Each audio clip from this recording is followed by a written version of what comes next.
तो चलिए गाइज, आज हम लोग स्टार्ट करेंगे 4.1 एक्सरसाइज का क्वेश्चन नंबर 2, क्योंकि क्वेश्चन नंबर 1 जो है हम लोग बना चुके थे। तो चलिए क्वेश्चन नंबर 2 में क्या कहा है इसके बारे में हम लोग देखते हैं। देखिए क्वेश्चन नंबर 2 में कहा कि निम्न स्थितियों को द्विघात समीकरणों के रूप में व्यक्त कीजिए। यानी कि जो भी क्वेश्चन आपका लैंग्वेज रहेगा, यानी कि आपका शब्दों में रहेगा, उसको आपको पढ़ के समझना है, उसके बाद उसको द्विघात समीकरण में उसको व्यक्त करना है, यानी कि उस फॉर्म में लाना है। द्विघात समीकरण का मतलब होता है, देखिए यहाँ पे बता दे रहे हैं, पहले भी पढ़ा चुके हैं कि ax² plus bx plus c equal to 0 इस फॉर्म में लाना है। अगर इस फॉर्म में नहीं आता है तो वह क्वेश्चन समझ लीजिए गलत भी हो सकता है। ठीक है, तो आपको मतलब जो भी क्वेश्चन दिया हुआ है यानी कि इस फॉर्म में वो आएगा ही। ठीक है, उसके बाद क्या कहा गया देखिएगा इस। तो चलिए क्वेश्चन नंबर 1 को स्टार्ट करते हैं कि किस प्रकार सॉल्व करना है इसको और द्विघात समीकरण में व्यक्त करना। देखिए क्वेश्चन नंबर 2 का जो 1 है उसमें दिया गया है कि एक आयताकार भूखंड का क्षेत्रफल 528 मीटर स्क्वायर है। क्षेत्र की लंबाई चौड़ाई से 2 गुने से 1 अधिक है। हमें भूखंड की लंबाई और चौड़ाई भी ज्ञात करना है। तो देखिए इसमें कहा गया सोल्यूशन।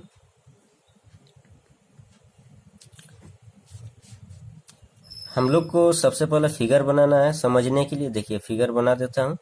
ये एक प्रकार का आयत हुआ। ठीक है, आयत मान लीजिए ये एल है और ये आपका बी है। ठीक है, ये चौड़ाई है, ये लंबाई है। लेट माना कि आपका चौड़ाई, यानी कि देखिए यहाँ पे दिया हुआ कि चौड़ाई से 2 गुने से 1 अधिक लंबाई है। लंबाई जो है उसका चौड़ाई का 2 गुना प्लस 1 है। तो सबसे पहले आपको लिखना है चौड़ाई, माना कि चौड़ाई इक्वल टू एक्स है। ठीक है, एक्स मीटर मान लिए, और लंबाई इक्वल टू, अब देखिए लंबाई निकल जाएगा क्योंकि क्वेश्चन में दिया हुआ है कि लंबाई जो है चौड़ाई से 2 गुने, चौड़ाई लिख लिए। ठीक है, यहाँ तक चौड़ाई लिख लिए। चौड़ाई क्या दिया हुआ है, एक्स दिया हुआ है।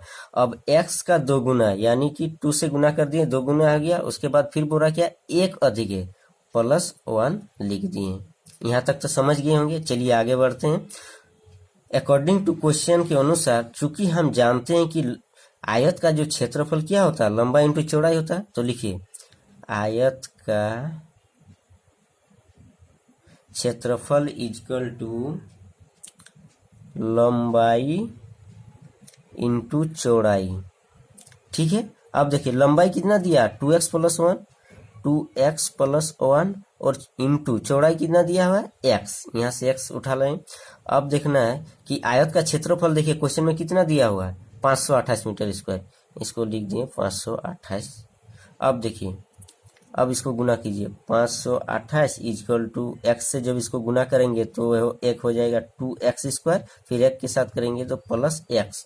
इसको इस साइड ले आइए, 2x² प्लस x, और इसको इधर भेज दीजिए 528। ठीक है, यहाँ तक समझ गए। अब क्या करना है, 2x² प्लस x, उसके बाद इस बराबर को हटा के इसको जब इधर ले आते हैं बराबर से तो माइनस हो जाता है, क्योंकि इधर प्लस है, कुछ नहीं है, इसका मतलब प्लस है। इधर चला जाएगा बराबर के इधर, तो आपका हो जाएगा माइनस, तो माइनस 528 इक्वल टू 0। देखिए x² का फॉर्म में आया, ax², यानी कि अगर किसी भी इक्वेशन के बहुपद के अगर स्क्वायर हो जाता तो वो द्विघात समीकरण या द्विघात बहुपद कहलाता है। तो ये आपका आंसर हो गया। इस फॉर्म में लाने को कहा गया इस क्वेश्चन में। क्वेश्चन को तो अच्छी तरह समझ लिए होंगे। चलिए अब नेक्स्ट क्वेश्चन की ओर आगे बढ़ते हैं। देखिए क्वेश्चन नंबर 2 में क्या कहा गया है। क्वेश्चन नंबर 2 में क्या कहा गया कि 2 क्रमागत धनात्मक पूर्णांकों का गुणनफल 306 है। हमें पूर्णांकों को ज्ञात करना है। देखिए ध्यानपूर्वक इसको किस प्रकार बना रहे हैं। 2 क्रमागत धनात्मक पूर्णांक, तो आपको मानना है कि माना कि 2 धनात्मक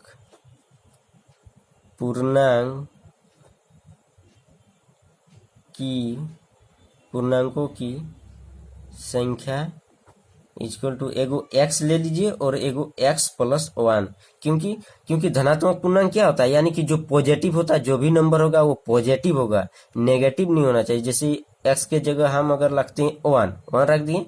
अब देखिए x प्लस 1 के क्या, x के जगह रखना है 1 प्लस 1 इक्वल टू क्या होगा 2, यानी कि सीरियल में जरा 1 फिर 2 फिर 2 रख देंगे तो 3 हो जाएगा, इस प्रकार बढ़ते जाएगा। ठीक है, यहां तक तो समझ गए। अब देखिए अब क्या करना है, अकॉर्डिंग टू क्वेश्चन क्या बोल रहा है कि गुणनफल मतलब इसका और इसका गुणनफल x इंटू एक्स प्लस 1 का गुणनफल कितना दिया हुआ 306 306। अब देखिए इसको इसके साथ गुना कर दीजिए तो x square plus x equal to 306।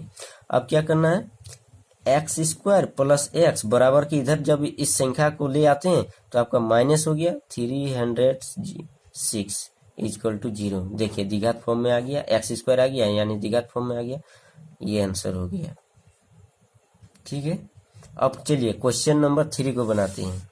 देखिए क्वेश्चन नंबर 3 में क्या कहा गया है, रोहन की माँ उससे 26 वर्ष बड़ी है, उनकी आयु वर्षों में का गुणनफल अब से 3 वर्ष पश्चात 360 हो जाएगी, हमें रोहन की वर्तमान आयु ज्ञात करनी है। देखिए क्वेश्चन में कहा गया कि देखिए रोहन की वर्तमान आयु हमको ज्ञात करना, तो मान लीजिए माना कि रोहन की वर्तमान आयु इक्वल टू एक्स हो गया। ठीक है, एक्स वर्ष। अब क्या बोल रहा है कि उसका माँ जो है 26 वर्ष बड़ी है, यानी कि उसकी माँ रोहन की माँ जो इससे 26 वर्ष बड़ी है, तो रोहन की माँ की आयु इक्वल टू एक्स प्लस 26 वर्ष। ठीक है, यहाँ तक समझ गए होंगे। अब क्या करना है, अब देखिए उसके बाद पढ़िए, उनकी आयु का गुणनफल मतलब ये दोनों की आयु का गुणनफल अब से 3 वर्ष पश्चात, यानी कि 3 वर्ष पश्चात इस दोनों की आयु का गुणनफल 360 हो जाएगी। तो 3 वर्ष बाद रोहन की आयु इक्वल टू कितना हो जाएगा 3 वर्ष बाद, एप्पल वर्तमान में एक्स है तो 3 वर्ष बाद 3 जोड़ दिए तो एक्स प्लस 3 हो गया बाद में, यानी 3 वर्ष बाद बढ़ गया आयु। अब फिर उसकी माँ की आयु कितना हो जाएगा, रोहन की माँ की आयु यानी कि 3 वर्ष पहले तो इसकी माँ की वर्तमान में कितना है एक्स प्लस 26 है, तो एक्स प्लस 26 प्लस 3 वर्ष, तो टोटल कितना हो गया एक्स प्लस 29।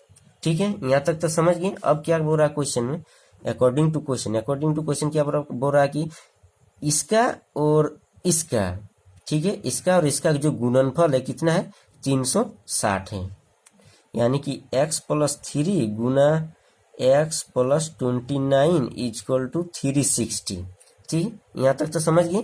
अब देखिए एक्स को फिर एक बार इसके साथ गुना करना है दोनों के साथ, फिर 3 को भी दोनों के साथ गुना करना। देखिए किस प्रकार से गुना करते हैं, ध्यान पूर्वक देखिए।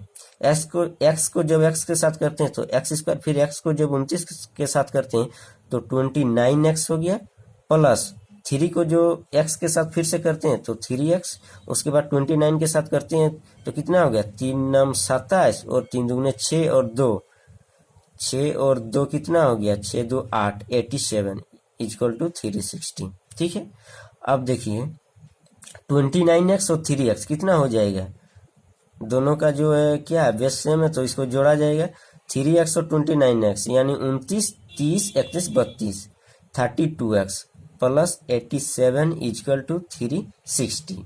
ठीक है, यहाँ तक समझ गए। अब क्या करना है,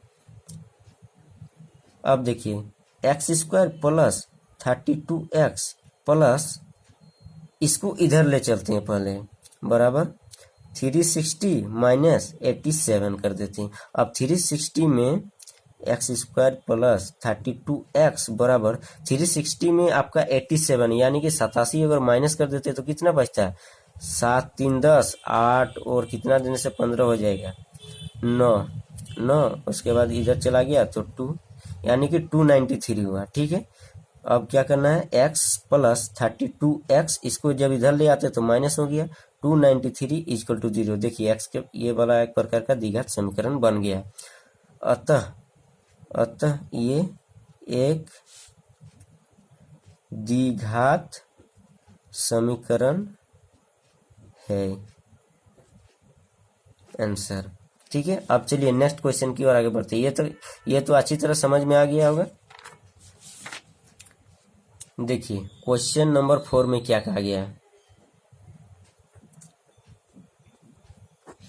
एक रेलगाड़ी 480 किलोमीटर की दूरी समान चाल से तय करती है यदि इसकी चाल 8 किलोमीटर पर आवर कम हो जाती है। यानी कि एक जो रेलगाड़ी है वो 480 किलोमीटर की समान दूरी, यानी कि एगो समान दूरी है 480 किलोमीटर, ठीक है। उस समान दूरी को समान चाल से, माने चाल इक्वल टू दूरी बाटा समय, यानी कि दूरी बाटा समय जो है वो आपका सेम होना चाहिए, ठीक है। समान चाल से तय करती है 480 किलोमीटर दूरी को, माने जिस चाल से जा रही, अगर 8 किलोमीटर पर आवर से जा रही है तो 8 किलोमीटर पर आवर जब तक नहीं पहुंचेगी उतनी ही चाल से हो जाएगी। लेकिन इसमें क्या कहा गया क्वेश्चन में, यदि इसकी चाल, यानी कि अगर इसकी चाल 8 किलोमीटर पर आवर कम हो जाए तो वह उस दूरी को तय करने में 3 घंटे अधिक लेती है। यानी कि एक फिक्स टाइम है, ठीक है। यानी कि 480 किलोमीटर जो दूरी दिया हुआ है, 480 किलोमीटर जो दूरी दिया इसको करने में एक फिक्स टाइम है। लेकिन जैसे इसको 8 किलोमीटर पर आवर घटा देते हैं स्पीड को, तो 3 घंटा अधिक समय लेता। पहले यदि 1 घंटा लेता था तो अब 3 घंटा लेने लगा, ठीक है। यानी कि 2 घंटा बढ़ गया, एक मान लीजिए, ठीक है। तो चलिए इस क्वेश्चन को कैसे बनाते हैं। अब देखिए रेलगाड़ी की चाल ज्ञात करनी, तो रेलगाड़ी की चाल क्या होती है, देखिए यहाँ पे रफ करके बताते हैं। रेल गाड़ी की चाल इक्वल टू क्या, मान लीजिए x किलोमीटर पर आवर है, एक कांस्टेंट जिसको बोलते हैं समान चाल। अब क्या बोलता है कि 3 घंटे अधिक लेता है। देखिए इस क्वेश्चन को आराम से बनाए, 3 घंटे अधिक क्यों लिया, पहले बराबर लिख दीजिए इधर। 3 घंटे अधिक क्यों लिया, क्योंकि 480 किलोमीटर जो है जब x माइनस 8 घटा देते हैं, क्योंकि ये समय है, समय इक्वल टू क्या होता है, दूरी बटा चाल होता है, ठीक है। दूरी बटा चाल होता है। तो पहला कंडीशन देखिए, दूरी 480 किलोमीटर तो सब में सेम रहेगा। चाल में x माइनस 8, क्योंकि x किलोमीटर मान लिए, अब x माइनस 8 कर दिए इसमें समय को, क्योंकि यहाँ समय दिया हुआ, समय इक्वल टू दूरी बटा चाल। दूरी बटा चाल तो पहले 8 किलोमीटर घटा दिए तो आपका हो जाएगा, जब 8 किलोमीटर घटा दिए तो यानी कि 480 किलोमीटर क्या हो जाएगा ज्यादा, यानी कि उसको ज्यादा टाइम लगेगा। किसमें माइनस करना है, फिर 480 बटा x। यहाँ तक तो समझ गए किस प्रकार की है। यानी कि ये जो समय है, ये जो समय 3 घंटा क्यों लगा, इसको जब कम कर दिए तो ये ज्यादा हो गया, और ये पहले वाला 400 जो समान चाल था जब घटा दिए तो 400 ज्यादा हो गया, और ये इसको x से जब इसको डिवाइड करते हैं तो ये कम हो गया। यहाँ तक तो समझ गए। अब क्या करना, देखिए कॉमन ले लीजिए 480 को, 480 को कॉमन ले लिए तो 1 बटा x माइनस 8 बचा, इसमें भी 1 बटा x इक्वल टू 3, ठीक है। अब देखिए 3 से कट रहा है, 3 से तो अभी नहीं कटा है, ठीक है। चलिए इसको सॉल्व कर ही लेते, 480। अब कॉमन ले लीजिए x माइनस 8 इंटू एक्स, दोनों कॉमन ले लीजिए। इसको जब इससे, तो ये बचा x माइनस x ये कट गया, ये बचा x माइनस 8 और बड़ा ब्रैकेट इक्वल टू 3, ठीक है। अब क्या करना है, देखिए 480, उसके बाद x माइनस, इस ब्रैकेट को जब हटा देते हैं, इस ब्रैकेट को जब हटा देते तो बचा क्या, x माइनस जो प्लस हो गया, नीचे में इसको गुना कर दी तो हो गया आपका x square minus 8x equal to 3, ठीक है। यहाँ तक तो समझ गए होंगे। अब क्या करना है, ये और ये कट गया, ठीक है। इसको और इसको गुना कर दीजिए, यानी 480 इंटू 8 बटा x square minus 8x equal to 3, ये आ गया।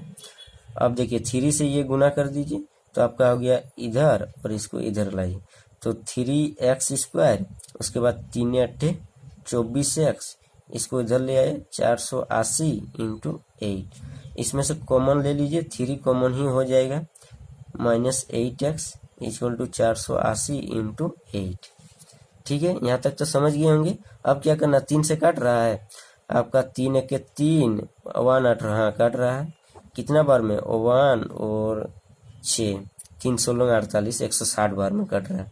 अब देखिए x square minus 8x equal to 8 से जब 160 को गुना करते तो कितना होता है 0, 48 हाथ कैरी 1 यानी कि हाथ में 4 और 8 और 4 12, 1280 हो गया।